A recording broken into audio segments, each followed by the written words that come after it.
Hi, this is Dusty. Today I just want to go over my very strong Netrunner build. Let's go over my stats.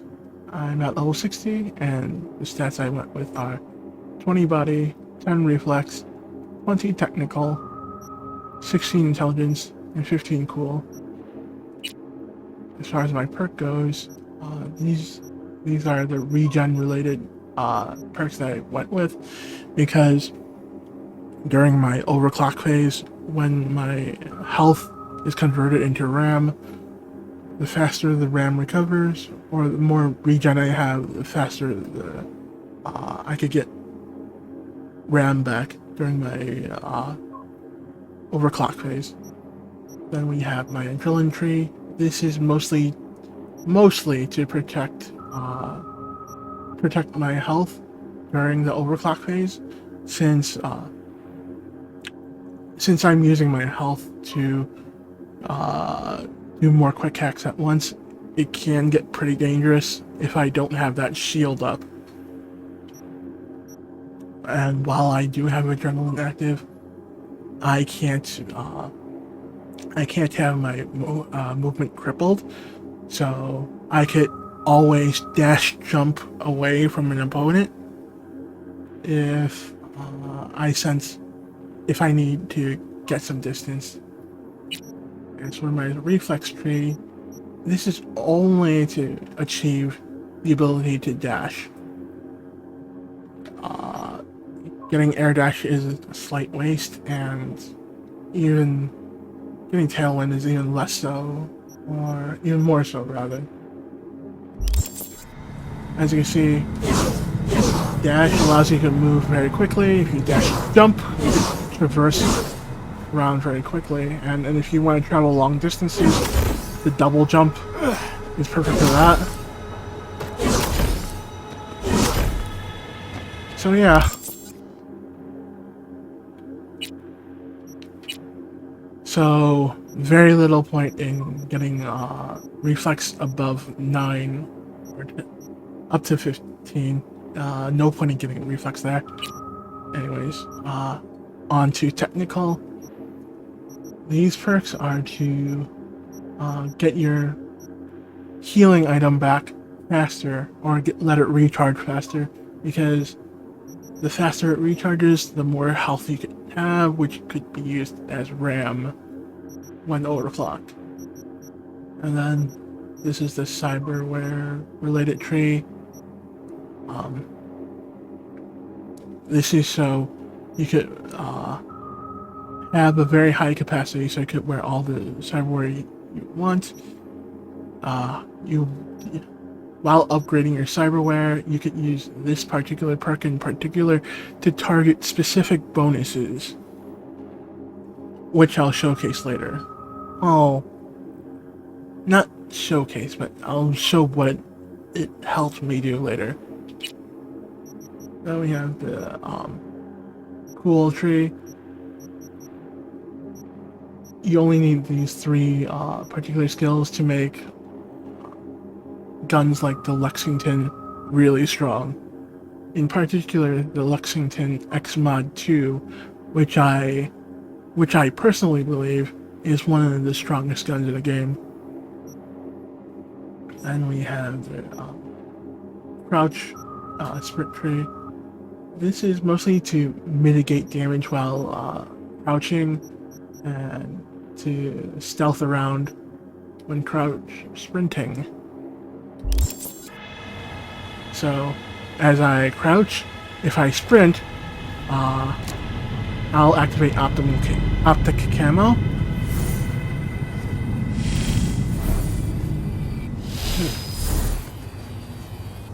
So, as long as I have the stamina to sprint, I can activate optic camo just about any time.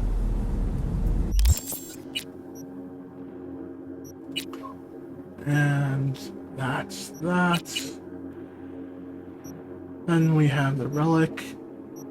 The only 2 you need to worry about are jailbreak, so that your projectile launcher could fire up to 5 grenades at once. And then launch capacity override, so you could do that twice.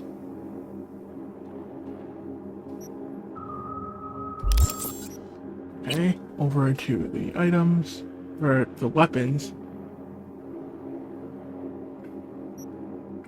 The Lexington X Mod 2, I think, personally, I believe this is one of the strongest and best guns in the game. In particular, the headshot damage modifier is actually 175%, but with my current mods, it's 195%, 5% to burn. So, very strong weapon. It fires very fast, the damage is really solid, extremely fast reload speed. You could ignore the effective range since that earlier perk allows you to shoot. Let's just go over those perks real quick. So for 2.5 seconds, I will not lose any stamina when firing while aiming. This activates every time you aim while you're at full stamina. Then we have Deadeye, which means if I shoot while I'm above 85% stamina, there is no bullet spread, so every shot is pinpoint. Your gun still has recoil though, so it doesn't shoot like a laser. And we have Long Shot. With this, as long as your stamina is above 85%, all your pistols, revolvers, precision rifles, and sniper rifles will do full damage no matter what range they're being shot at. This is especially helpful for the Lexington, so you could ignore the weapon range. Then we have amazing weapon handling, so the recoil on this thing is excessively low. Almost a perfect gun. Then we have the Problem Solver SMG. This gun is really not that good on foot, but it is one of the best guns you could have while in vehicle combat, since vehicle combat is mostly a lock-on system. It doesn't account for the heavy recoil this gun has, and you have infinite ammo, because this thing will drain your ammo like crazy.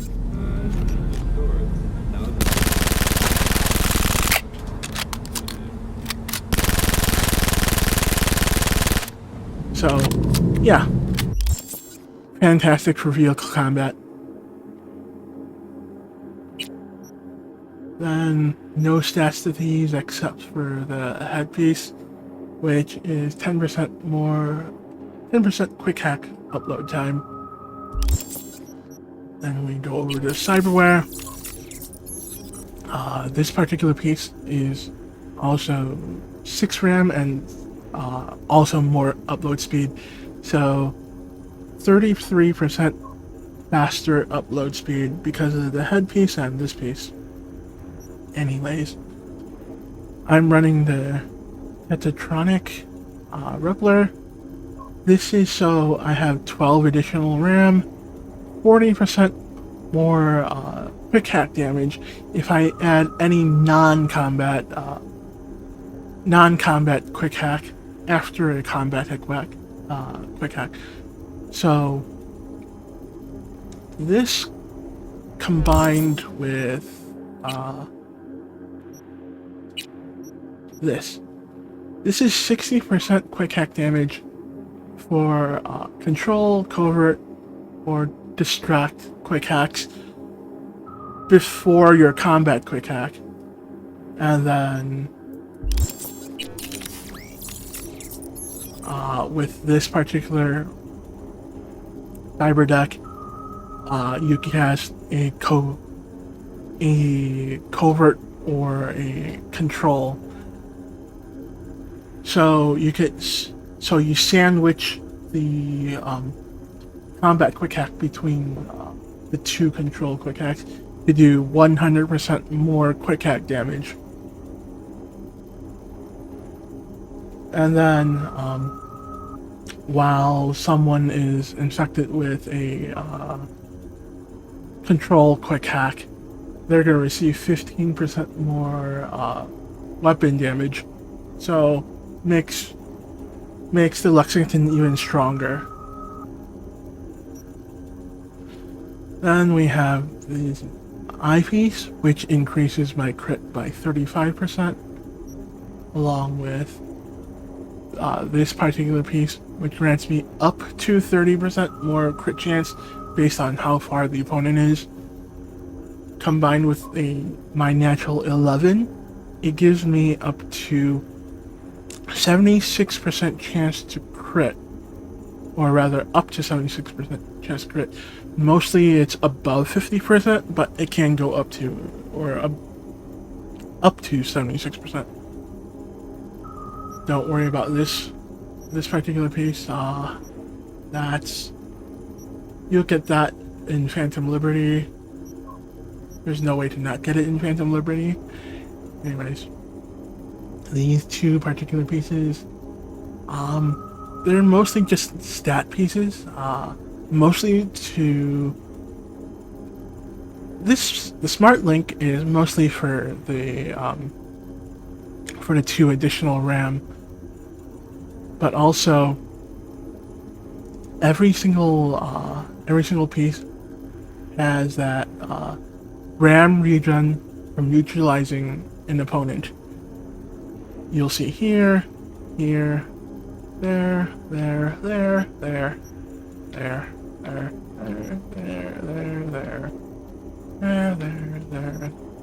there, and there. So just about everything here to here has RAM regen on neutralizing an opponent. And this particular cyberware, the ballistic processor, I'm not really using it for the ricochet. I'm only using this as a stat stick for the RAM. Then we have heal on kill. This is useful for when you're overclocked. If you knock someone out, you get 7.5% of your max health. Very good stuff. The blood pump. Basically, this helps you recover your health and your RAM during overclock. Very powerful, very useful. The bio monitor automatically uses your health item when you're below 35% health. Then we have the double jump. There's really no reason to use anything else other than the double jump. I mean, you could try something else, but this is definitely the best one you could get because of the dash double jump. Then we have the RAM upgrade. This is so you could regen your RAM a lot faster outside of combat. The X disk, 6 more RAM, faster uploads. This is for 100% crit chance with quick hacks. Very powerful. The projectile launcher. Of all the ARM pieces, the projectile launcher has the largest, the most amount of burst damage you can have within a small time frame. Then, bionic joints. I can't actually afford anything more expensive, but this is here, so I could keep it below 300 capacity.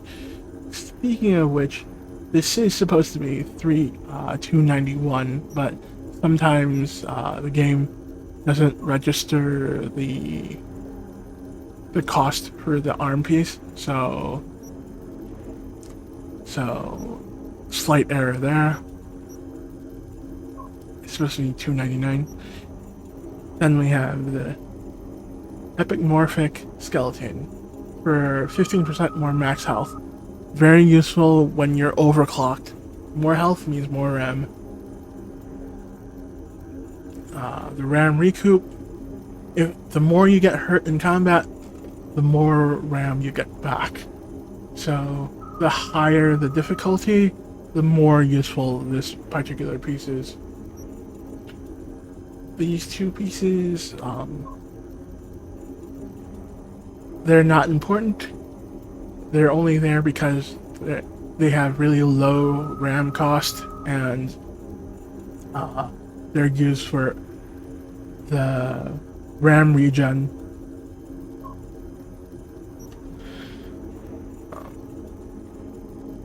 Same thing for the subdermal armor. This is mostly because I can't afford anything better at the moment. I'd like to use the pain reducer if possible, but that's only after I raise my capacity more. Then we have the optic camo, useful for very useful when crouch sprinting. And then the stellar adapter. This is mostly for the high armor and the health item recharge speed. So, armor and RAM. That's what this is good for. Then we have the quick hacks. I'm going for. You want to put these in this particular order. So I have reboot optics, memory wipe.